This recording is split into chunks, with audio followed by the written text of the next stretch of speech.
You're listening to the No Labels, No Limits podcast with best-selling author Sarah Box, where you get the inside scoop on the steps action takers and decision makers take to align their purpose to their principles and achieve their goals in business and life. We focus on the mantra, no labels, no limits, no excuses. Each week, you'll hear from remarkable guests who have overcome challenges and obstacles to succeed in the face of adversity. By listening to their stories, you'll get practical tips, tools, and resources you can implement today to bust through your own internalized prisons of worry and doubt. And now, without further ado, please welcome your commanding coach with plenty of chutzpah and heart, Sarah Box.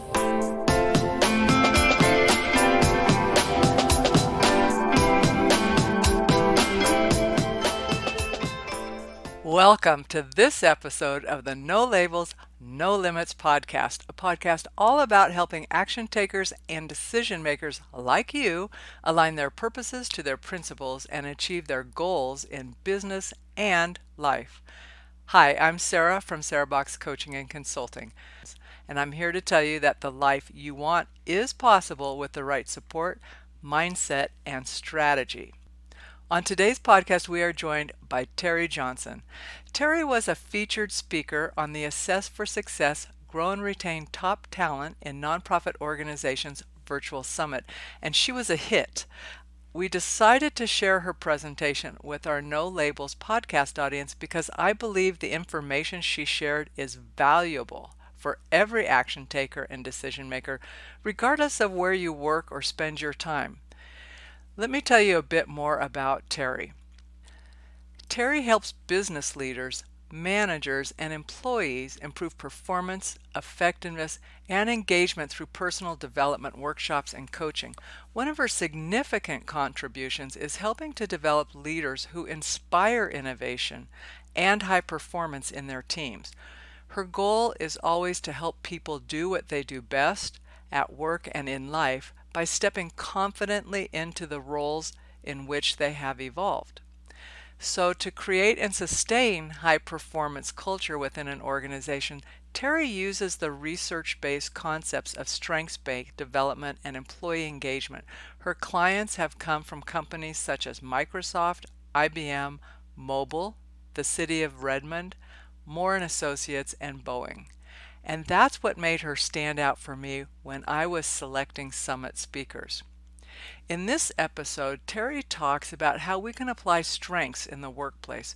You'll hear how to use individuals' natural strengths and talents to increase profit, productivity, and engagement, how leaders can understand their own strengths and talents to increase their team and organization results, what happens in personal relationships outside the workplace when people know and use their strengths well, and you'll find out what happens the dark side from overusing a strength. Oh, and by the way, in case you're interested, her top 5 strengths are strategic, maximizer, self-assurance, relator, and ideation. And I think that comes through in her conversation as we learn about applying strengths in the workplace. Welcome, and I want to thank you, Teri Johnson, for being a speaker for us today and for helping us understand how our strengths can be leveraged and show up in the workplace and other areas of our life more powerful. You know, as someone who's taken StrengthsFinder, I remember getting the results and thinking, that's a lot of great information, and just understanding a little bit about myself and then thinking, how do I use that with my team or other things? It can be overwhelming. So can you start by talking a little bit about when we get the results, maybe where we start or how to think about the work? Sure. First of all, thank you for having me because I love talking about strengths. I think it opens up so many possibilities and so many doors for us. So this is one of my favorite topics. And you're right, it can be overwhelming to people when they first get that report and think, well, where do I start? What do I do? So one of the places that I like to start with people is helping them understand themselves first and maybe look at their top 10 if they've downloaded the full 34 report. Some people, I think Gallup has changed it now. I think everybody, when you buy a code, it's for the full 34, but there was a time when you could just download the top 5 for a lesser price.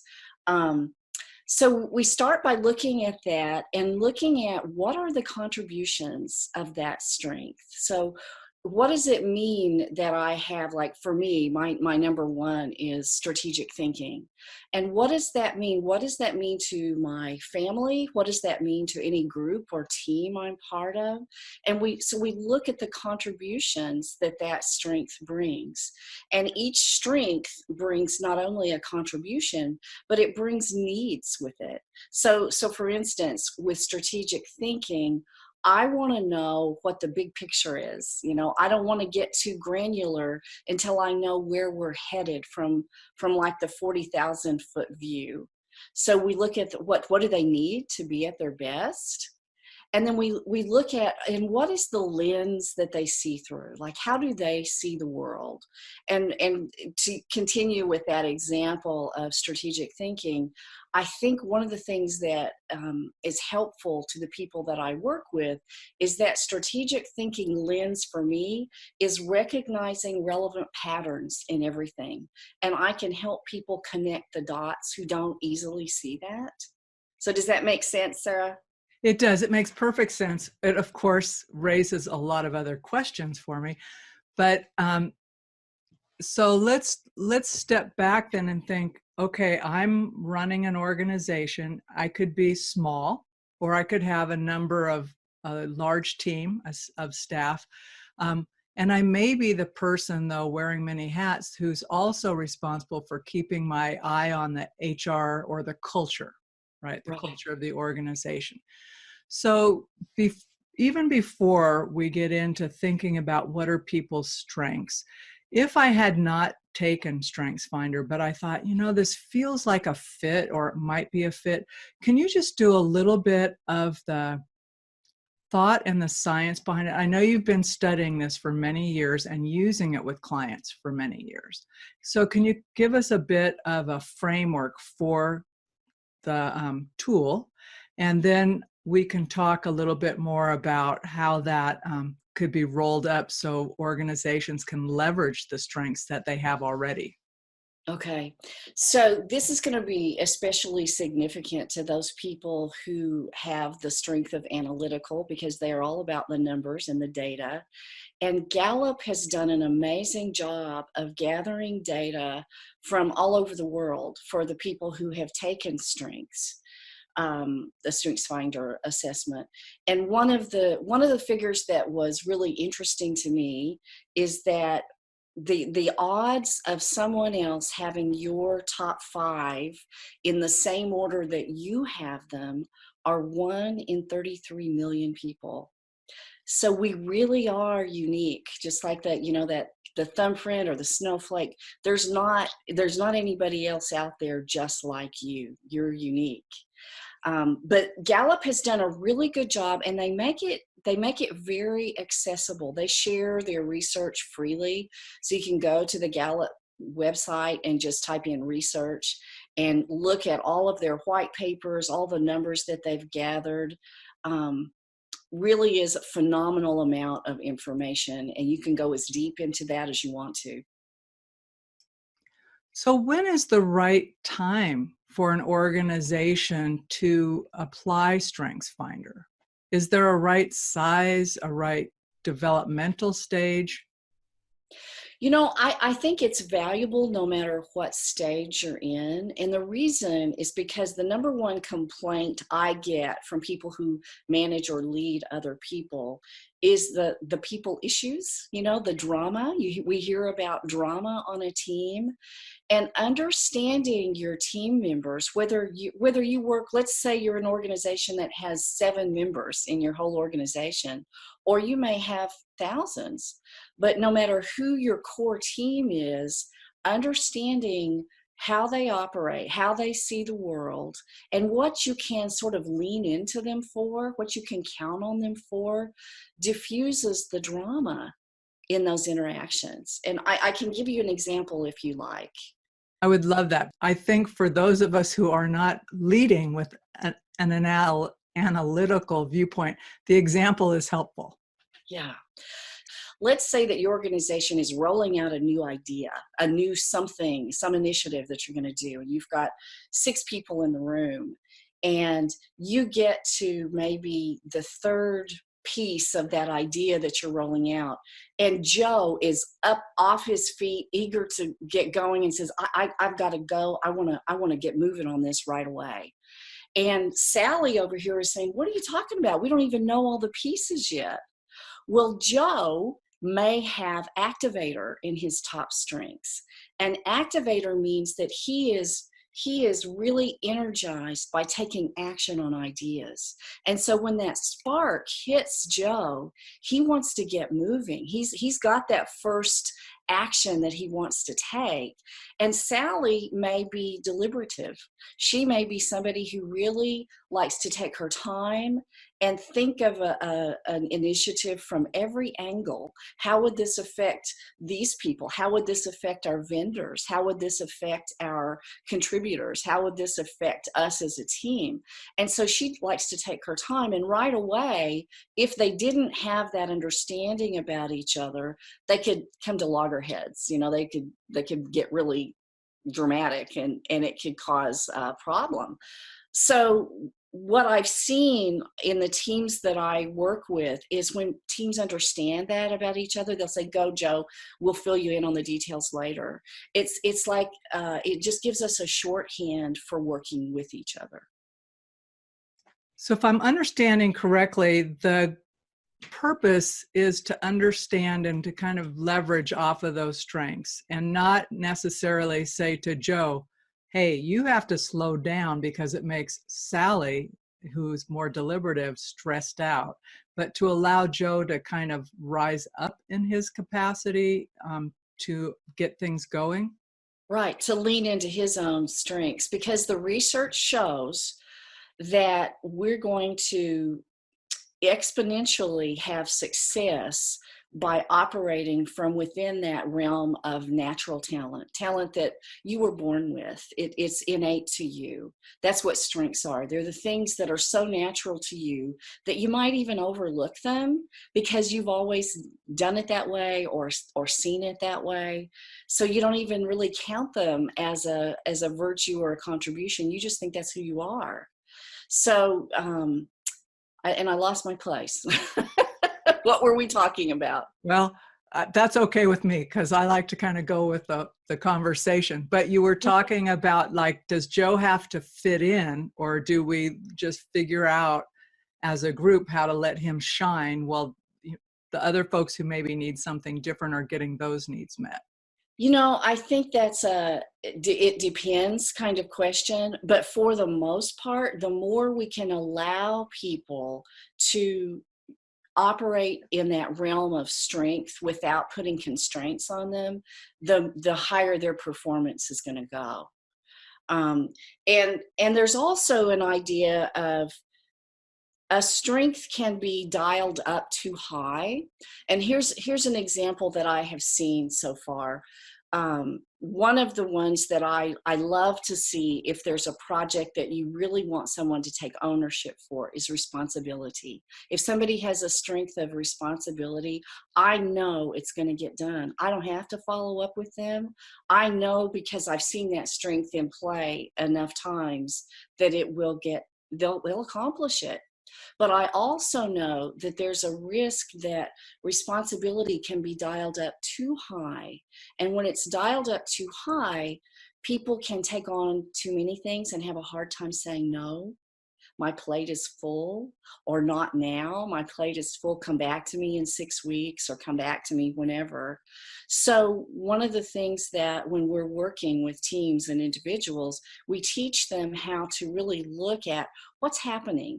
Because according to Gallup, 2/3 of all weakness is an overuse or an underuse of a strength. When we overuse our strengths, what are there telltale things? And, in the absence of someone saying, hey, Teri, hey, Sarah, this feels like maybe it's an overuse. How would we recognize that in ourselves?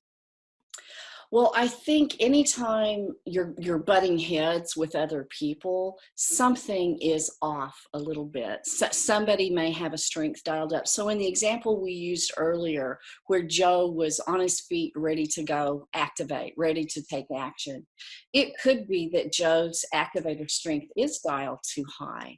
And in that case, you can just ask them, can you hold on for 5 more minutes until we get all the steps out, and then you're good to go. So anytime there's conflict, take a step back and look at what might be at play here. And there's some wonderful phrases, Sarah, that I like to use with people about how they're experiencing whatever it is that's happening. And you can look at somebody and I can say, Sarah, I know that you have strategic very high in your strengths. Tell me how this idea that we're presenting looks through your eyes. What are you seeing? What do you see that's missing? And what's really valuable about that is a lot of times on a team, there's short-sightedness on the decision making, because if one person's making a decision, they only have their point of view to draw from. I kind of believe that this whole strengths understanding, where none of us has all 34, right? Nobody has everything. And I believe that there is a creative designer out there, call it God, call it whatever you want to call it, that designed it that way so that we would partner with each other. And we could pull people together and say, you know what, I'm really good at the strategy piece, but I am not so great at the execution piece. So I need a partner, somebody that's really good at execution, to come and hang with me, or to talk to me a couple of times a week and check in about how many steps have I taken? Am I there yet? What else do I need to pay attention to?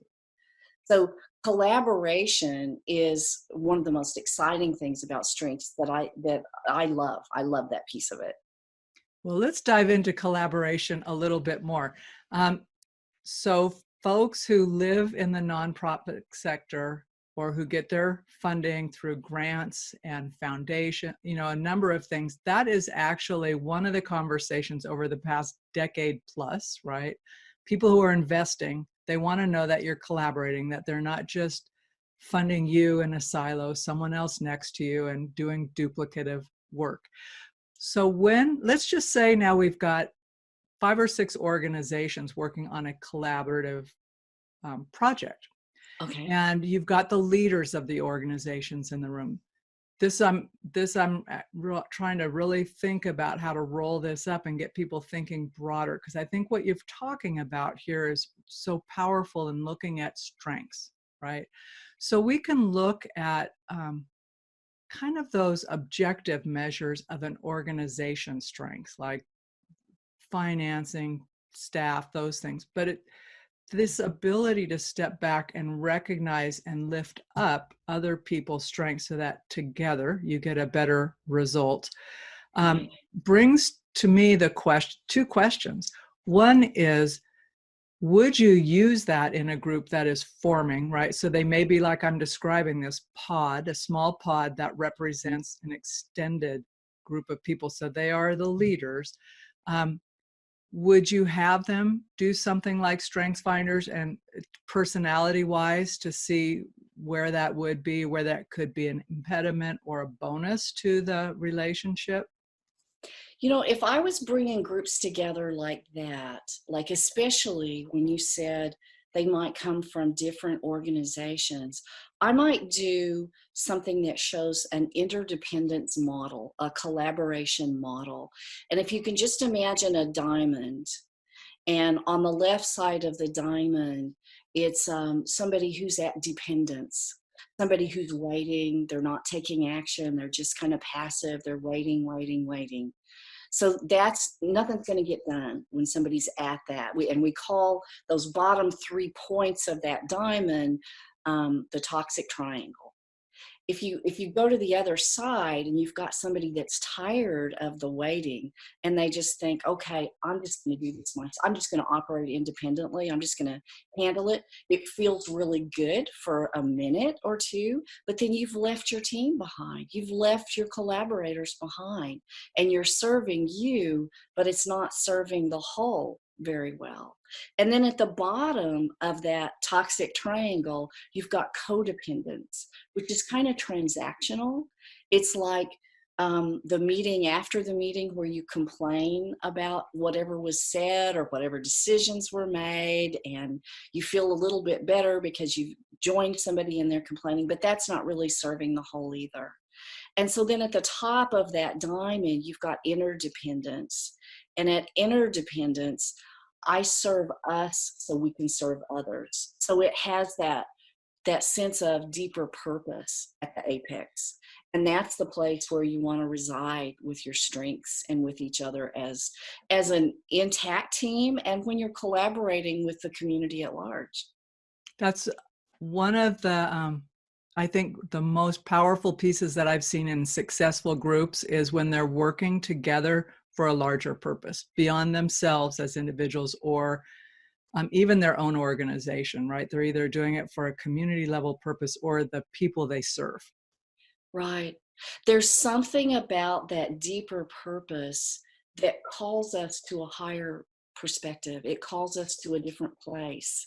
You know, when we know that we're serving something that's really deeply meaningful to all of us, we hold ourselves to a different standard, right? How do you support the folks who are, they just don't live there? Their heart may be there. I'm not saying they don't care, but that's not where they live, so to speak. And how do you include them in a team, knowing, just knowing that's not where they want to start? So let me make sure that I understand your question. You've got somebody who has taken the assessment and they've got their report, but they don't really, they're more about the action and they don't really know how to apply it, maybe not even be all that interested in applying. They just want to get to whatever they're going to get to. Get Is that to it. right? Okay. Well, the good news is Gallup they recalibrated their report. So if you got your StrengthsFinder report, your Clifton Strengthsfinder report before September of 2018, you can go back to the Gallup site and download the updated one. And the reason you would want to do that is because it's very user friendly. And for example, the first 10 of your strengths on the back side, it's many pages, but the first 10 have an individual page.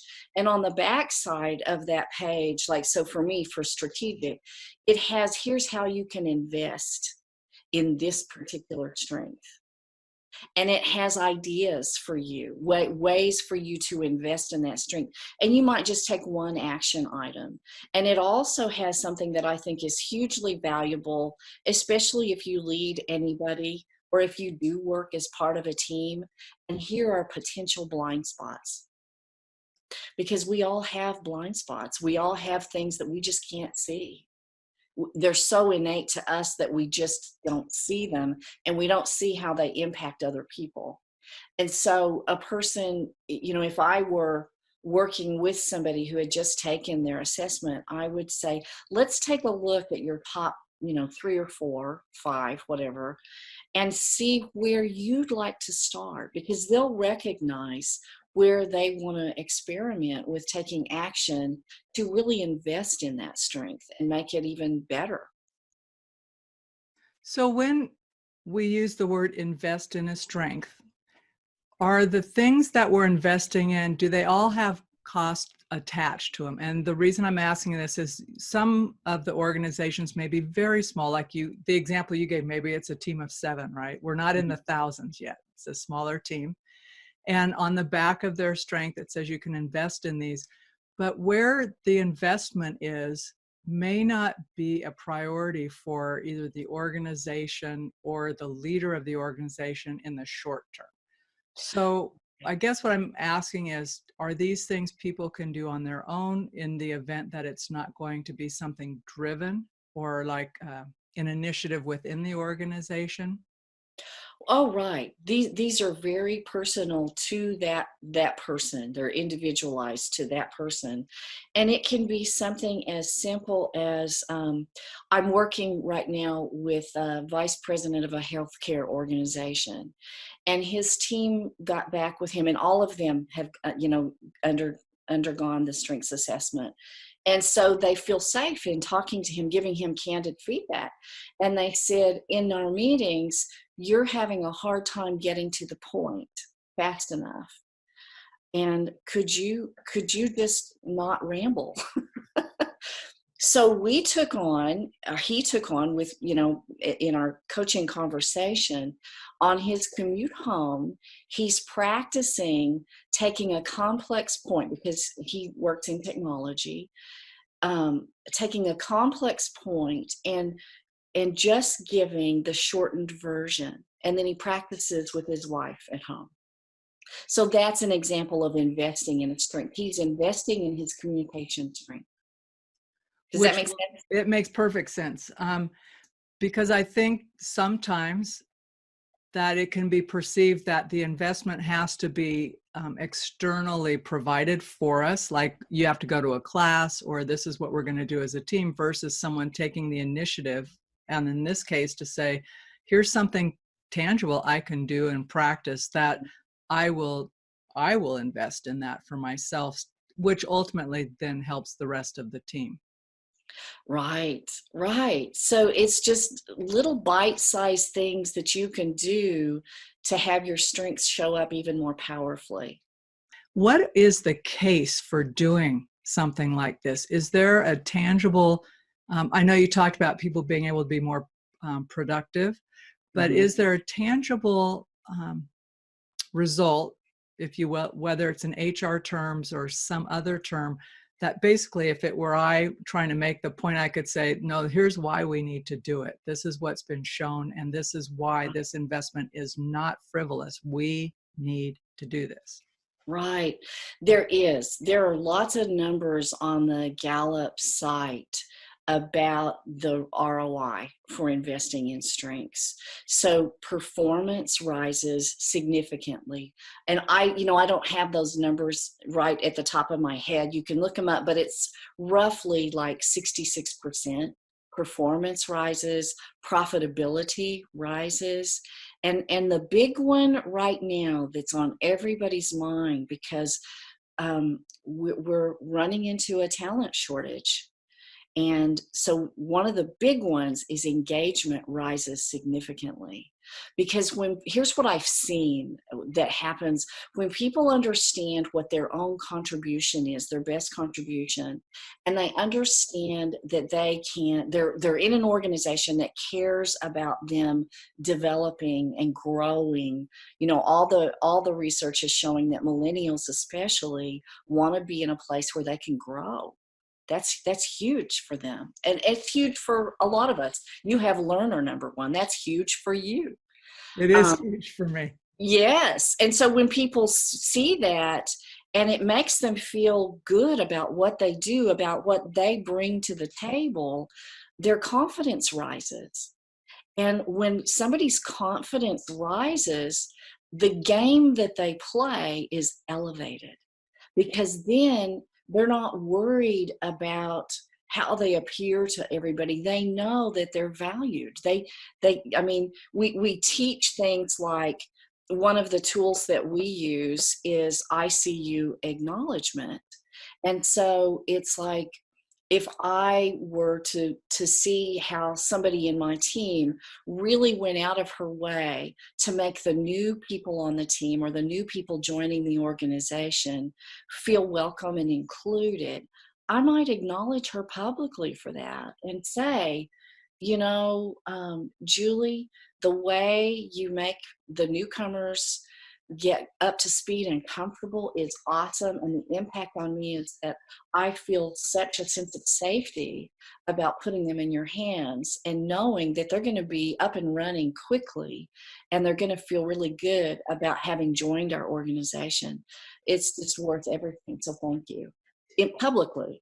And when people start doing that, that whole collaboration, remember when we talked about at the apex of that triangle, working interdependently, it changes people at a very fundamental level. And what I'm seeing with my top executives, because my sweet spot is working from the director level up to the C-suite.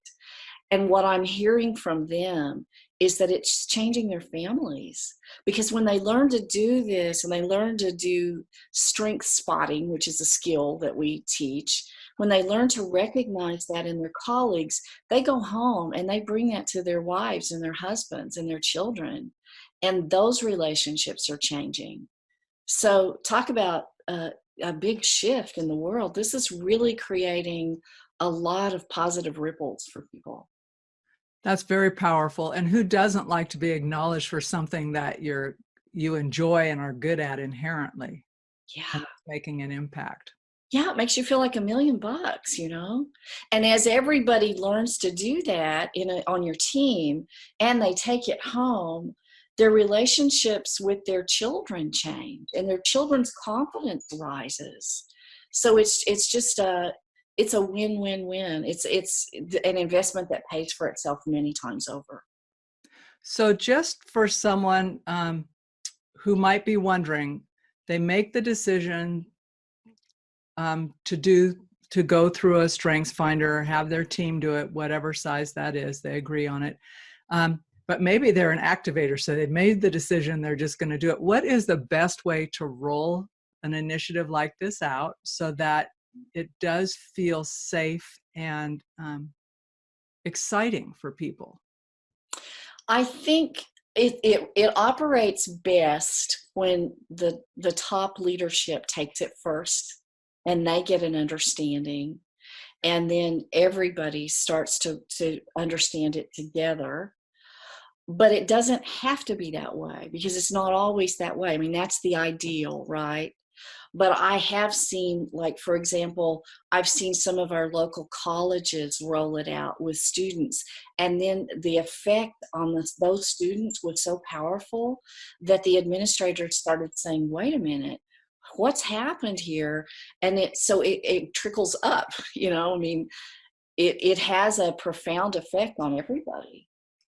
So there's no reason to say, well, the boss or whoever doesn't want to do it. There's nothing really that would stop you from doing it, benefiting, if nothing else, how you show up and your family and your friends.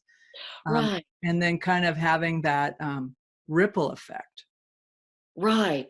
And, you know, I mean, to unlock your 34 strengths from the Gallup Center now, I think it's $49.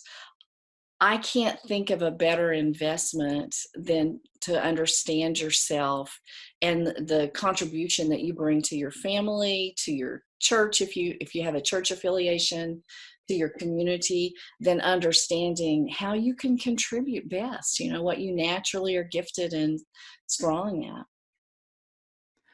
So Teri, that's been a lot of great information. And for folks who want to get busy doing something right now, maybe they've taken it, maybe they haven't, but what's something concrete that our summit attendees can do today to start moving forward and understanding their strengths, their team strengths? Well, they can reach out to me if they'd like to have a conversation about their top strengths. They can reach me on LinkedIn. They can email me at Teri, Teri, at personalbestpartners.com. Or if they lead other people, if they're in a position where they lead a team or they manage a team, they could join us starting in January. We start our second season of Manager Mondays, and you can register for that on Eventbrite. There's no cost. And a group of coaches like me comes on and talks about issues that managers face and how strengths helps that, ameliorates that, helps people grow. and gives them real hands-on tools to help people rise to their best possible performance. And is that an ongoing registration? So if I'm listening to this and it's July, can I still hop on, or is that time limited? No, you can hop on. Yeah, we went from February until right before Christmas this year. That was our first season, and it was great fun. And it was fueled by lots of response from audience members, questions that people had. What do I do when this happens? So hands-on help from executive coaches that have a strong base in strengths. Perfect. Thank you very much for contributing to the Assess for Success Summit, because as you noted, there's a tight labor market and we need to keep great talent growing so that they feel appreciated and stay in place to impact the nonprofit community and ultimately the world. Thank you, Sarah. I so appreciate the opportunity to get to talk about this today. If one person gets inspired and goes out and has their assessment, it makes me happy. You've been listening to the No Labels, No Limits podcast with best-selling author, change agent, and strategic vision coach, Sarah Box. You can grab the show notes and find out how to work with Sarah at sarahbox.com/No Labels, No Limits podcast. We'd love this podcast to reach as many people as possible. So please remember to rate, leave a 5-star review, and share the podcast with someone you think would get value from this conversation. Until next time, keep taking those daily action steps to align your purpose to your principles and achieve your goals in business and life.